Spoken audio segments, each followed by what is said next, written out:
ئەوەی پێتان ڕائەگەینین ئامارەکانی ڕووداوەکانی هاتچۆن لە سنووری بەڕێوەبەراتەکەمان بە سەرجەم قەزا و نەحیەکانیانەوە کە بریتێ لە قەزای سۆران، مێرگە سۆر، سۆمان، ڕواندز سەرجەم نەحیەکانی سەر بەو قەزانە.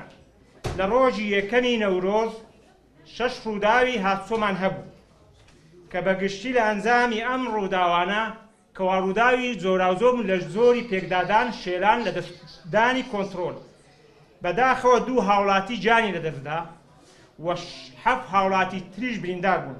لە ڕۆژی دووەمی نەورۆز خۆشبەختانە تەنها 1 ڕووداوی هاتچۆمان هەبوو کەوا لە زۆری پێکدادان بوو واتە دەعم. لە ڕۆژی سێمی نەورۆز بەمان شێوەی ڕۆژی دووەم تەنها 1 ڕووداوی هاتچۆمان هەبوو کەوا لە گوندی بەرمیرزەی سەر سنووری هەرێمی کوردستان لەگەڵ وڵاتی تورکیا لە دەڤەری مێرگەسۆر.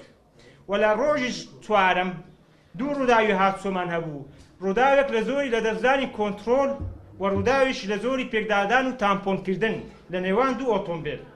لە ئەنجامە ئامارەکانمان کە بەدەستمان گەیشتووە و لە لای ئێمە تۆمار کراوە وەکو بەڕێوەبەراتی هاتچۆی سۆران بریتی بوو لە 10 ڕووداو. لە ئەنجامی ئەم ڕووداوانە بەداخەوە 2 هاوڵاتی گیانیان لەدەستداوە و 15 هاوڵاتیش زامدار بوون بە برینی سووک و زامداری سەختەوە.